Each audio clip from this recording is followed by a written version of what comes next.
in-depth stuff here. Yeah, it's gonna get deep. Yeah. And then after that, Where's the tissue box? you and Amy help her start a podcast. Yes, I will talk to her about that. It doesn't take long to do. It's just this is He's the thing. all about some podcasting. He'll get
WV Uncommon Place. This podcast is a variety podcast that houses numerous series to cover mental health, empowerment, podcast framework, and various intimate theories to get to know the hosts. Along with occasional movies reviews and dives in pop culture with our event podcast episodes. The Uncommon Place digs into bringing guests on that stories don't fit the mold and are very different. WV stands for the great state of West Virginia, and every quarter we cover something in West Virginia. Stacey and myself, JR, are your hosts, so please come along for this venture to our Uncommon Place.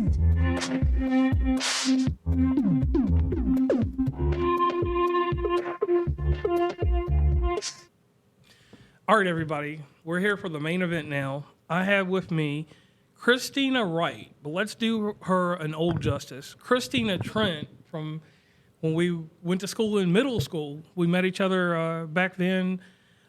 She was a Spitfire. She had a little short haircut back then. Please don't remind me. And crazy story is she's from Concord, and everybody knows that Concord people, how we feel about them being from Rustburg.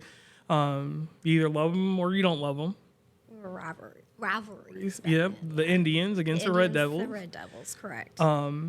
Many times battling on the field and Yes. battling each other. And in middle school, we all got together after 5th grade. By 6th grade, we were all common by then.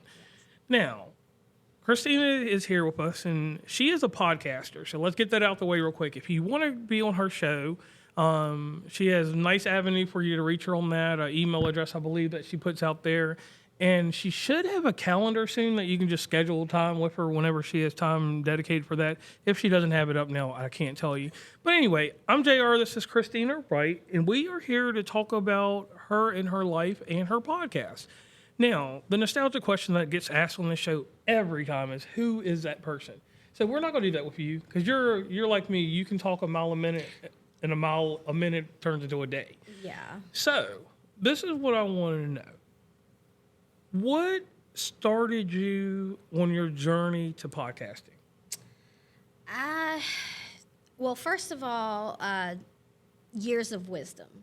I'm 40 years old now, and the older you get, the more wisdom, the more faith, the more strength, the more resilience you have towards life and looking back. And I remember when I was 9 or 10 years old writing literally an autobiography about my life at that time in a notebook. And I think I still actually have that notebook today, thinking about it. And I started doing therapy and counseling maybe about a year ago, and it has really helped with coming out of my childhood trauma.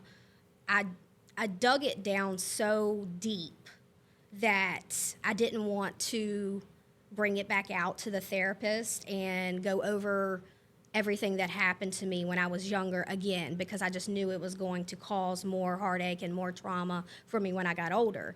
So once I started talking to the therapist, I really started getting the truth out there and the resilience that I have now as being 40 years old, and it really makes me think that I should actually portray this to other people and let them know they're not alone throughout mental health and childhood trauma and the anxiety that you have every day and your struggles just to wake up in the morning. So I think that's basically how I started with wanting to do my own podcast. Okay, and I like that. And the thing that me and you both have in common is growing up in our generation, we had to look in the mirror, and we had another guest on that we talked about that, and you did a show with a guest that knows that too.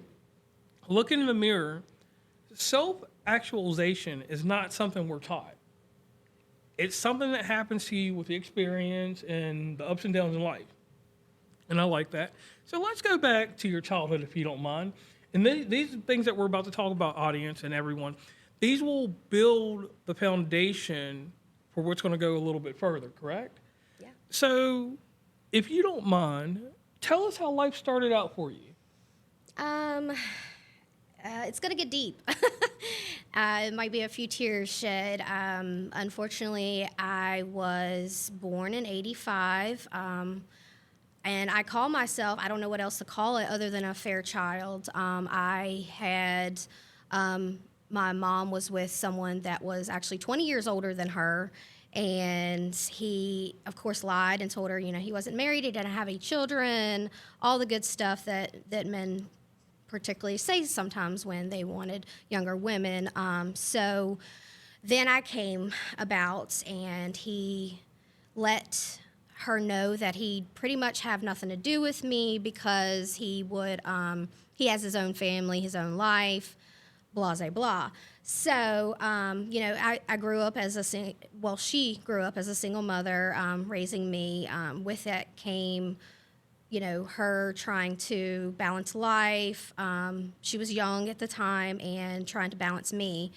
And it didn't go so well. Unfortunately, I think when I was 3, my aunt had to step in and take custody away due to negligence. And it was hard for me, I guess, at 3. I don't really remember too much, but that happened. And I think she got her life back together, and I was back with her as far as custody about 5 years old when I met my stepfather, and he came into her life. So, everything was good. We were a little family. He treated me well. He was a great man in my life. He was a great role model. Mom before that was an alcoholic, so it was really hard for her to find that stability of not drinking because he did not let her drink. Like, he knew that if she was to drink, it would get very ugly and after. So it was a big problem with making sure that she wasn't drinking, and she did very well for a while. But as for all addictions, it ends up creeping up on you sometimes. And I remember fights and arguing, and not letting Mom come in the door at 2:00 in the morning because she was belligerent. So dealing with that as you were 4 or 5 years old, you still remember that. Even though you're young, you still have those traumatic memories. And I think that's why I'm so adamant about how I portray myself as a parent now, because as young as you feel, you still remember those incidents that happen. And unfortunately, every now and then she would drink, but she would get better. And life was good for a little while. We had my sister. They had a baby together, and they ended up having my sister Cecily. So we were all doing good for a while, and Mom would still have her little mishaps, but everything would go back to where it was. Then I think in 1995, we got a phone call. My dad, well, I call him my dad because that's basically who he was to me. Got a phone call at when I was in elementary school, and got a phone call and stated that my stepdad or my dad had a heart attack at 43 years old and had passed. So that was pretty hard at 9 years old to learn and to figure out what we're going to do next. I had a neighbor come get me from school that day, and we came home, and I remember everybody just sitting in the dining room, and everybody's just crying. Mom was crying, and I just said, "Mom, what's wrong? Did you get fired from your job?" I didn't know why everybody was so upset, and she told me that he had died, and all I can remember is just running to my room and just crying and just wanted to stay in a shell and isolated. Didn't want to come out, didn't want to express anything, and it was just another like, what are we going to do now? So, life was very hectic there for a while.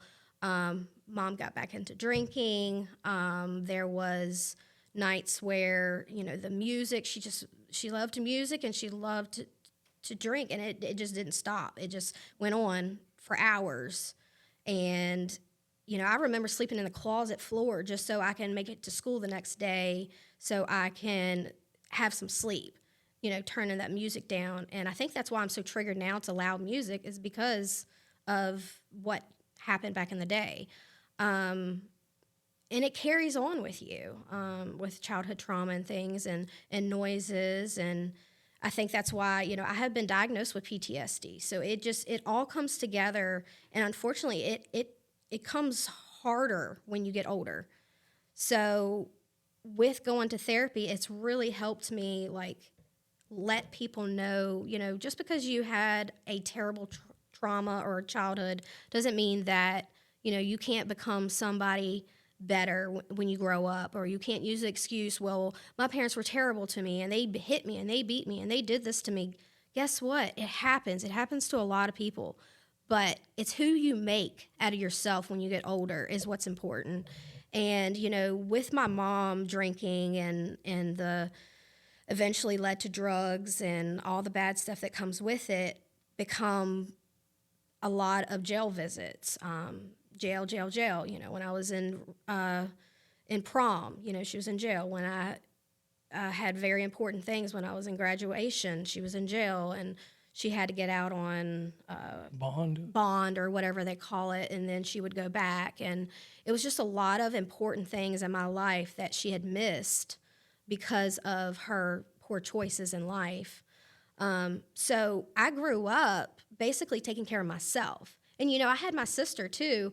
And fortunately, but unfortunately, she was taken when she began in middle school because of, everything that was going on. I chose at my age to stay with my friends and family in Rustburg, to go ahead and graduate high school. And, she ended up staying with my aunt.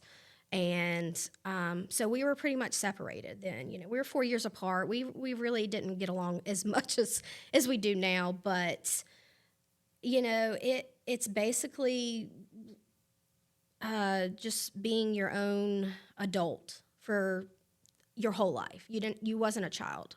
So that's what I'm working through now. And I think that's why I think my podcast would do great, because everybody's, well, not everybody. It's a lot of people that's gone through some things in life and really just want to talk about it and get it out there. And I think that's okay. Right. And I can go down the list with you real quick, and this will be crazy. My father died in 94, March of 94. I was in second grade or something like that, second or third grade, whatever it was. He died then. My mom had a mental breakdown. The women that we dealt with, me and you, were fortified by the men that loved them. And I never knew until hearing your part and thinking about my father and what he did, and with him passing and with your father passing, they were the man and the woman at the same time. They held the household together, and that glue, when it fell apart, and I'll be honest with you, my mom's a schizophrenic manic depressant. My mom took $10,000 out the bank, went down to Lynchburg Airport, hopped on a plane, and she went to Las Vegas. What she said. She kind of sounds like something I would do, but yeah. Yeah, so I understand deeply about that. And it's the thing about the love that your father gave you. And that's something that we're always chasing, and I'm still chasing it to this day. And knowing this now, that's there's a void. Yeah, it's a void. There is a hole and a void. Just because, the funny part of it's not funny though. I met my dad one time when I found out. The sad part, even sadder part about this is when my mom had to get a DNA test between two men. We had to go to court. I had to do the whole swabbing thing. Well, when they did find out who he was, he came up to me. He said, "Wow, you're short just like me. You look like you're going to be a great kid," and then walked away. I think that Christmas, I ended up getting some old VHS movies in a box for Christmas. I think I sent him a Father's Day card, and I sent him an invitation to my graduation, which he never came to, and I hadn't, it's been, 30, almost 30 years that's happened. And with that, I knew I had brothers and sisters, but they didn't know about me because I was that secret child. So I actually decided one day I wanted to reach out to them. And, with our social media now, I was like, well, I knew their names. So I said, well, let's try Facebook. Let's start with that. So I did find them. I found one of my brothers and one of my sisters, and I reached out to both of them. And, I started out slow. I didn't really just say, hey, I'm your sister. But I ended up getting rejected. I was blocked, and that put another void and hole, there, because I didn't do anything wrong. I was just born in the wrong situation. So for you to reject me as one of your siblings doesn't make sense to me. But it is what it is. People are going to be how they're going to be. And all I can do from that is just be resilient towards each hurdle that I've gone through, basically. Okay. So. And, with your brothers or your siblings, it could also be the politics of your sperm donor. Yes, that's correct. And a lot of times, because you see it later on in life, and the one thing that's crazy is what happened to us as kids translates into our lives later. Absolutely. It goes into the first major relationship. And that's something that even I'm guilty of in my first major relationship and things like that, like, out of school and then things like that. When a child gets involved, all of that trauma came into that relationship. It comes right back. And even though that pressure comes off your back, it gets projected. Yes.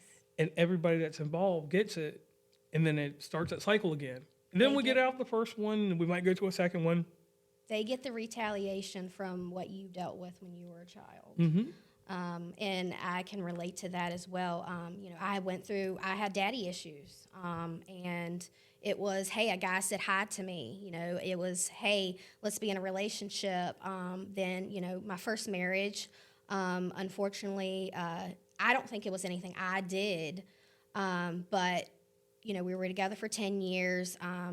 Unfortunately, he had an affair multiple times, and I just wanted to have that family. Regardless of what he did, I just wanted the family of us.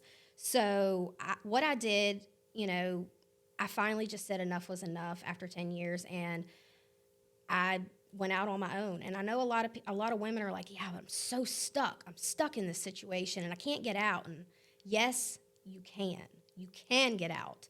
You just have to make sure that you have a process of everything. And at that time, with relationships, now that I was traumatized for my first marriage, I see it coming with, nothing he's ever done, but I can see some things that I worry about when I was with my first marriage, I carried on to him. The projection, yeah. The projection. And that's the crazy thing. And no matter how much mental help we can get or workflows or somebody can tell me, that's the thing that I'm always worried about with my wife. Like, I have to watch some projections, certain things, and certain attitudes, and even expression. The expression is what's worse for me, because it's like we were built a certain way. We seen how a man and woman interacted, and we seen how a man and woman disrespected each other. And the disrespect sat more in my head than the stuff that should have sat in my head. And we take that, we compartmentalize it, put it in our memories museum, and then it comes out in certain instances, a fight. When a fight starts, we go back to our childhood, or as a teacher you say, we put our thinking cap back on, and we go back to that. We go back to that trauma bubble is what I call it.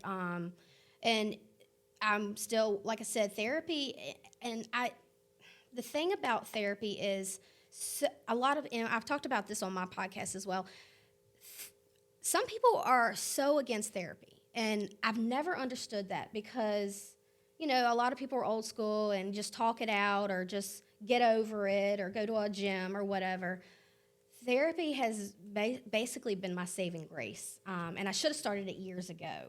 But I really think that people should start, creating their own way of knowing who they want to be, especially starting with therapy. Mm-hmm. So, and I'll say with that, like when I was a kid, because I had a certain colony of women that were around me, my aunts, and my uncles, y'all are cool and all, but it was the aunts and those that saved me, the women in my life, even friends that were girls and all this stuff. I went to therapy when my dad died. Mm-hmm. If you compare me to my sister and everything that's going on with her, and yes, if you don't know anything about what happened with my sister, you can talk to me about that. I will talk to you about that privately. I won't air her business out. But we all know my sister went to jail for 20 years. Everybody knows that. She committed some heinous crimes, some different things. She didn't go get help. Anytime I saw myself getting out of sync in life, I would go get help. And you and me have one thing in common that a lot of people don't. We helped others.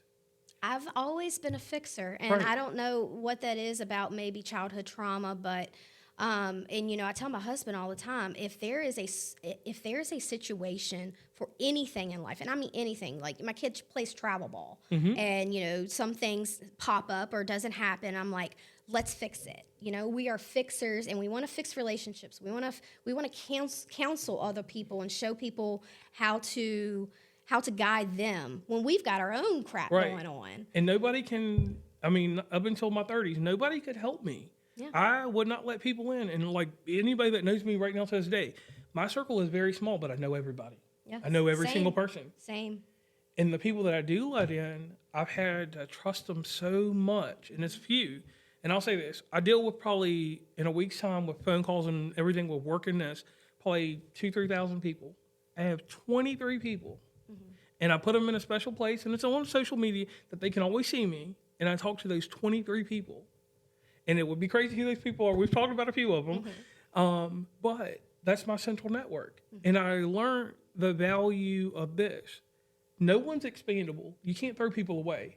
But you can put them in your memories museum. That's a boundary I set up. And I can tell you to exit stage left. I'm not going to forget you.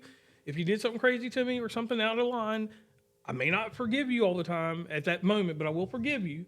But I learned that peace is more important than me trying to go through some trials and tribulations. Amen to that. Amen. Like I will speak about that in just a second. Yeah. I can't sit here. And the other thing I learned is I can't sit here and fix everyone's problem. If it's dedicated to the linear expression that I'm trying to live in life, yes, I'm going to help you work through it. Absolutely. If it's a friend to the side and you want to talk about it, I'm a listening ear. I am no longer the person that's going to be like, hey, you've got to go out here and do this, do that, and work on this. No, I'm not going to build you up. I do not raise any more Pokemon. I am done being a trainer. That's one thing that my wife has taught me. I do that too much. And then when you and I need the help or need someone, yeah, my 23 may be available sometime, but we both know that we can never get the full extent of what we do for people for us. Don't matter who it is. And I know that now, and you know that now. So I lessened the load on me. I agree. I'm going to add to that. You know, when I started my therapy sessions, when I first started, all I was talking about everybody else and what they were doing and what their problems were and all of this. And she looked at me and she said, Kristina, are they in your box? Are they in your box? And I said, what do you mean by that? She said, who should be in your box is your two children and your husband. If they are not in your box, then you don't need to worry about it. You do not need to worry about what is in everybody else's box or in everybody else's lane or whatever the situation is.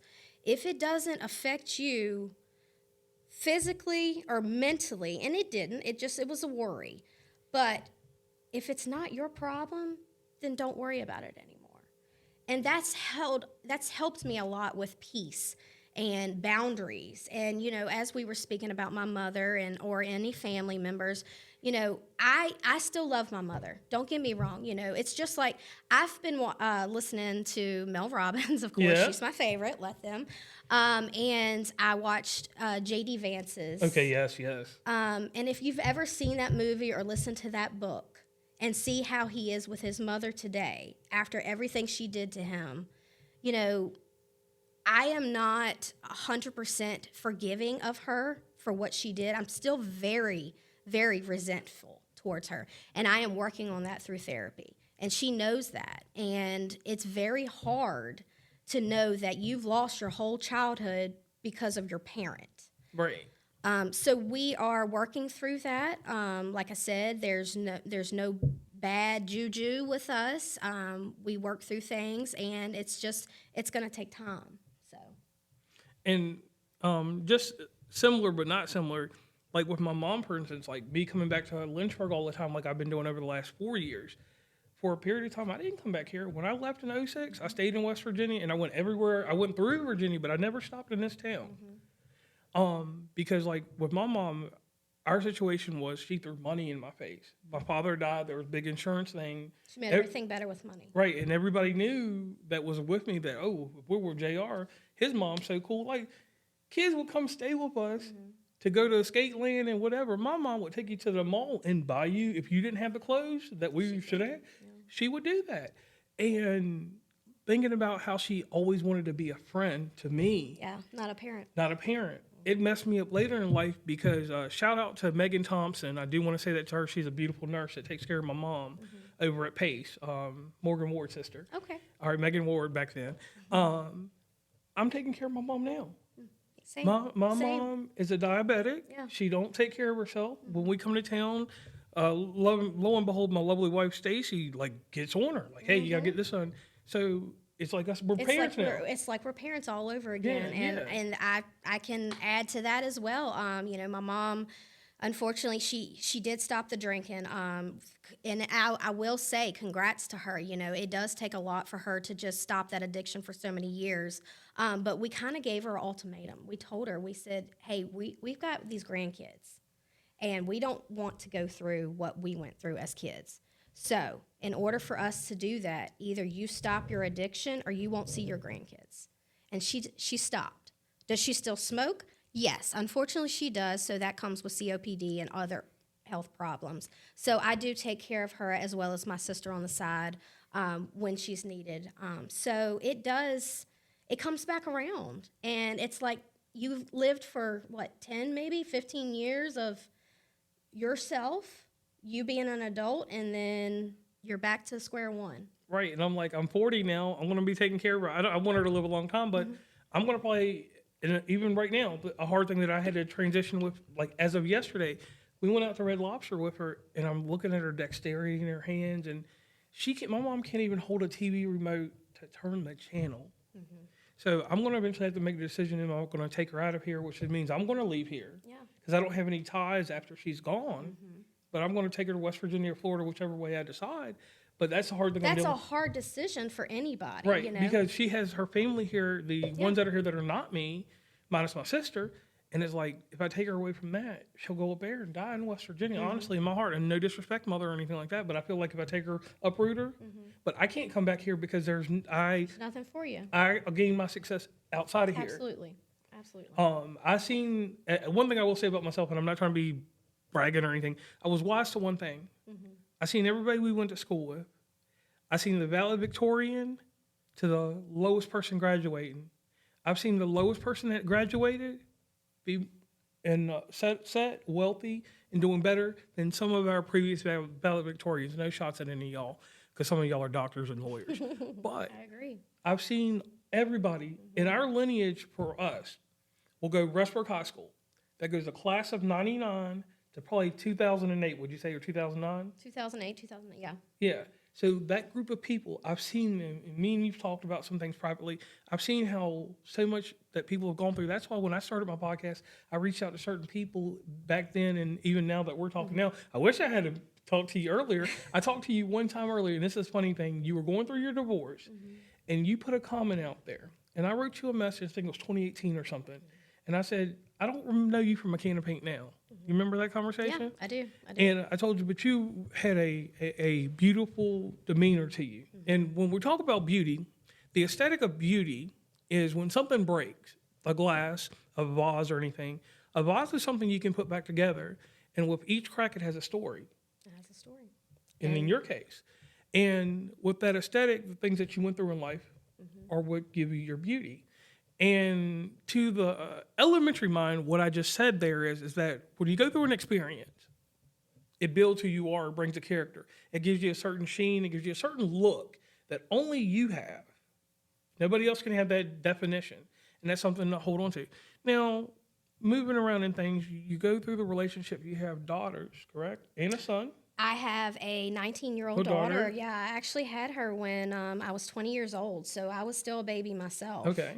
Freshly getting out of high school, and it was a learning curve for both of us. I learned a lot along the way, and my aunt stepped in because unfortunately my first relationship didn't work out with her father, and I ended up living in my grandma's little apartment, just me and her, and we didn't have a bed. We lived out of trash bags. We lived out of trash bags with clothes in them. We didn't have dressers, and we had to do what we had to do. And that's what I've always kind of said to people. You got to do what you got to do.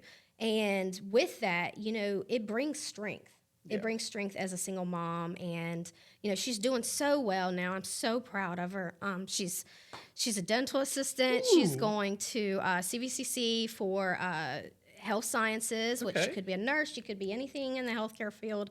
And I've always told her, I've told both my children, don't be like me. You know, start out successful.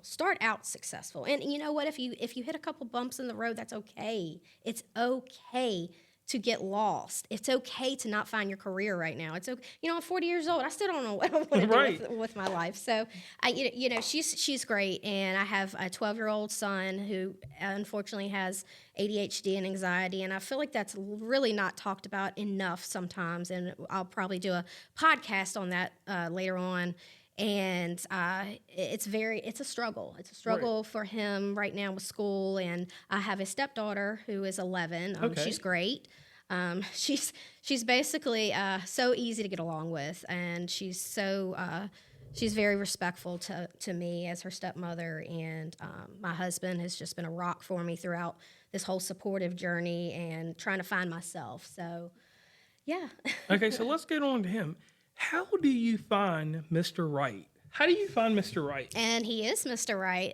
You know, it's so funny that you say that, because I remember years ago, and this might choke me up a little bit, but when I prayed to God to find me a good man, and I swear on the Holy Bible, when I asked God to send me a uniformed Marine and a good man, that's exactly what he said to me.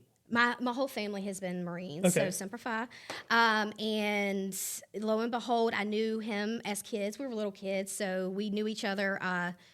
He actually lived near my uncle, so I would come over there, and we'd play hide and seek and trampoline, play on trampoline, all that good stuff. So, you know, we wouldn't really talk about relationships back then. You know, life goes on. We both got married, had children, all that good stuff.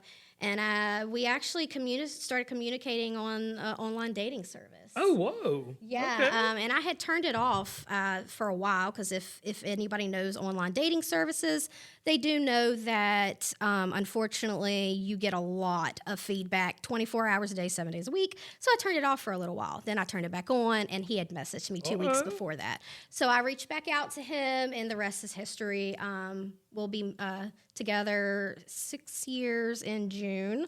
So I couldn't be more blessed. But from a perspective with us having trauma, we always think to ourselves, what bad is going to happen? Because everything's so good right now. What is going to happen now? Mm-hmm. And that's still a hard thing for me to grasp sometimes. You know, okay, everything's going so good. What's going to happen? So I'm still dealing with that. But I'm glad you found Mr. Wright, and he is literally Mr. Wright. That's the crazy thing to go on there. Yep. Now, tying everything together, because I know we've been on here for a good bit. You have the podcast.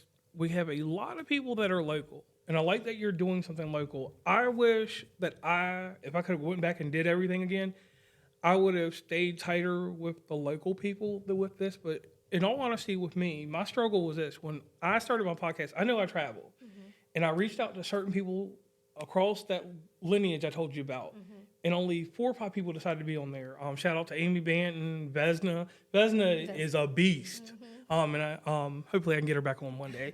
Carmen and a few other people, and Calvin too. Calvin Unroe. He's a Google god. If you need anything with Google, go holler at him. And just we all have bonds somewhere, even though we haven't spoken. I hadn't spoken to you in like 20 plus years.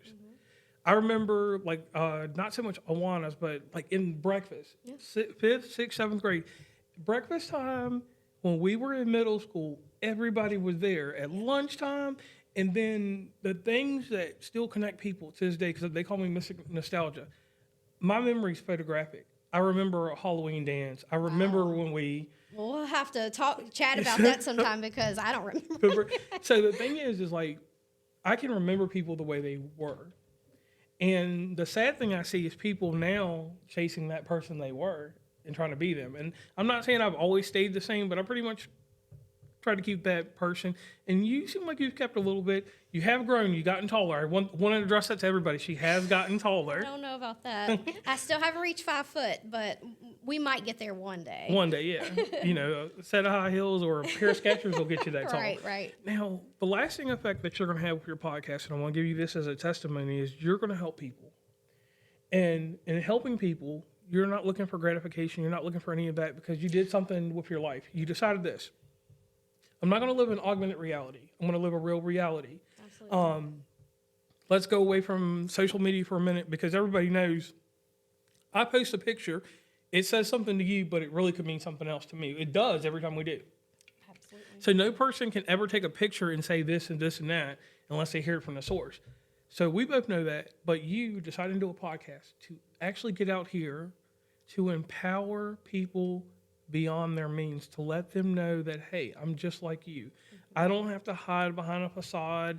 I don't have to say I'm from here or there. You're from Concord. I'm from Rustburg. You're an Amherst.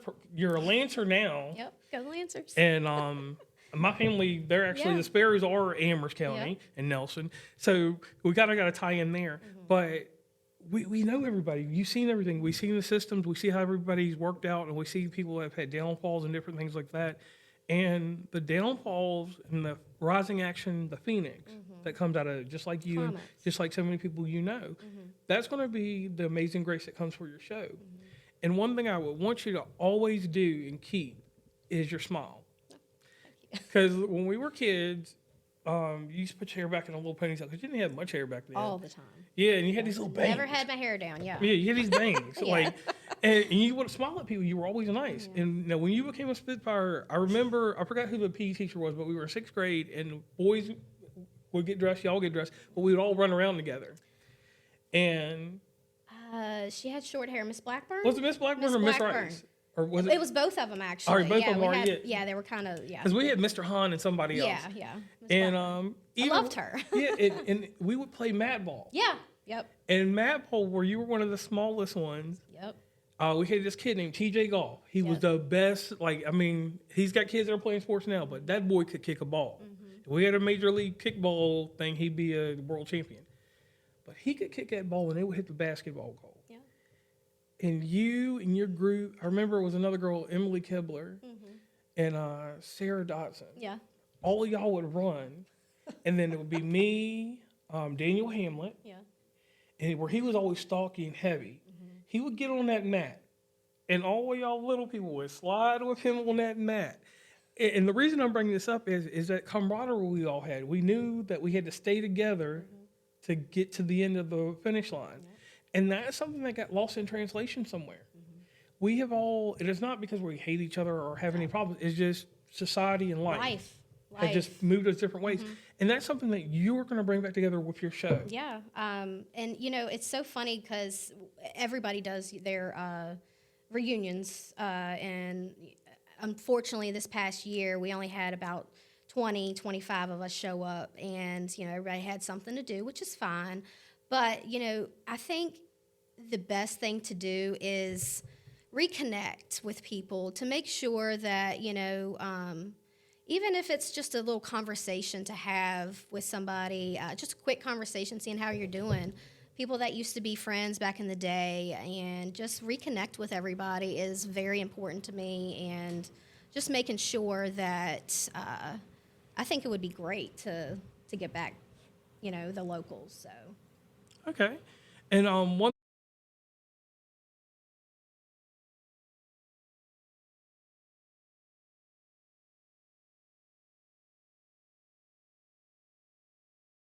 forgot about this, sorry. You're fine.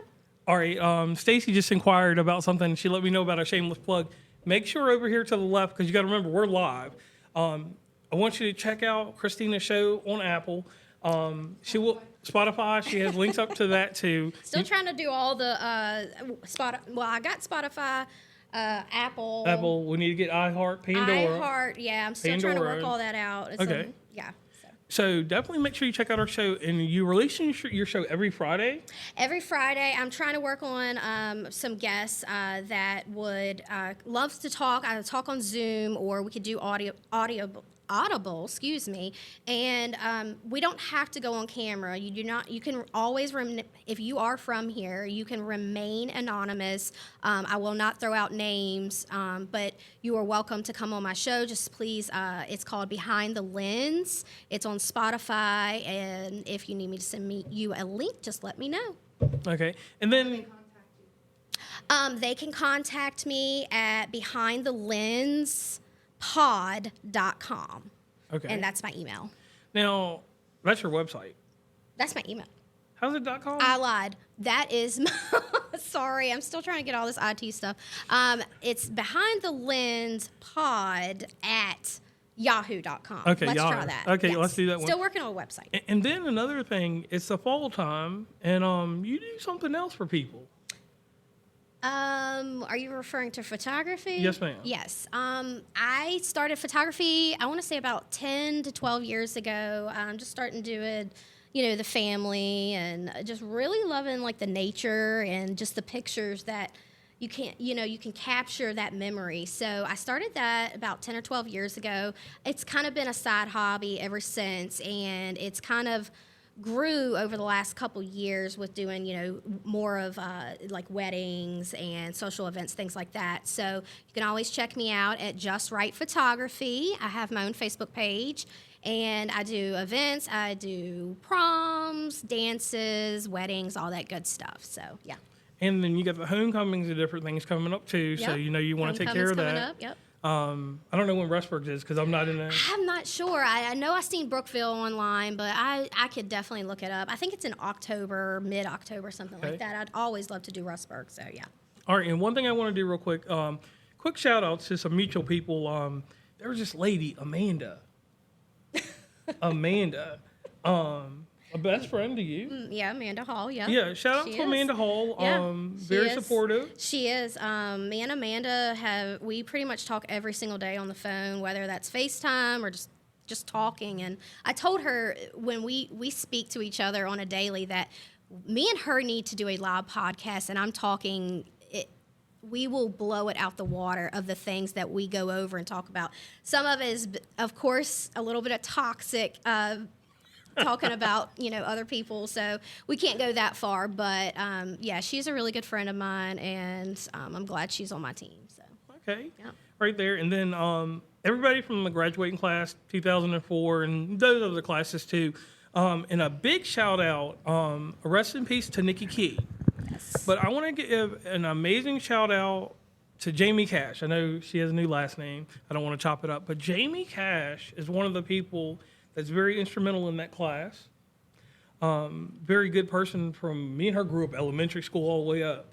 Mm-hmm. And her father embodied Dixie youth softball. Mm-hmm. And no challenge or anything, but maybe in the future, do you got something going on that you might do a Dixie youth softball? I had been talking about it over with you, and maybe in the future we could go back to the Rustburg Dixie Youth softball and talk to some girls that we used to play ball with and go over the old coaches and all the good memories that we have. Hopefully that's coming up soon, so Okay. I'll let you know. And the thing that's amazing about that is that wealth, when we were coming up, sports, going to Awanas, I'm going to tell you, I was a drifter. I went to Awanas at Highland Heights, Rustburg It was on Baptist. Wednesday nights, right? It used to be at Thomas Terrace. Thomas Terrace? I would Terrace. catch a bus from Rustburg Yes. Middle to my cousin Tangi's house, and we ain't got to go into more details. Everybody knows. If you don't know, then you don't need to know. And we had a great youth growing up. That's why I came back and I wanted to do these shows, because even though we all grew apart, It still has that Yeah. bond with things that we used to do. when right? we were And the thing kids. that I say to people, everybody says that they get peak at certain points, but I want to say 5th grade to 12th grade was a peak time for so many people. Yeah, I mean, we still had good lives after that, but in general. So, Kristina, leave us with your mission statement, and then leave us with a lesson we need to keep in life.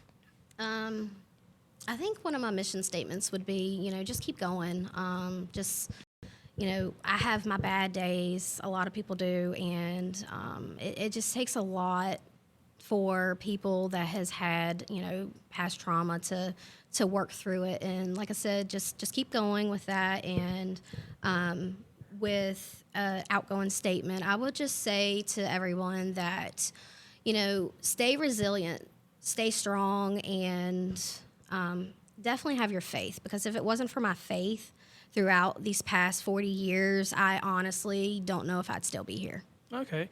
And the last thing that I'll leave on that one on faith, let's do this one, everybody. In your Bible, you can turn to Romans 3, verse 23. It was the first thing we learned as a spark. For all have sinned and come short of the glory of God. Yep. And on that note, we're out of here. Please follow WV Uncommonplace on Instagram, Tumblr, Twitter, TikTok, where we have some great content, Facebook, LinkedIn. Hit up the merch store at onecommonplace.square.site. Join the email list from the website, and rate, subscribe, and give feedback from your favorite podcatcher.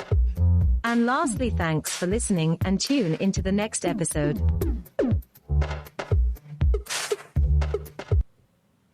Can you take that out?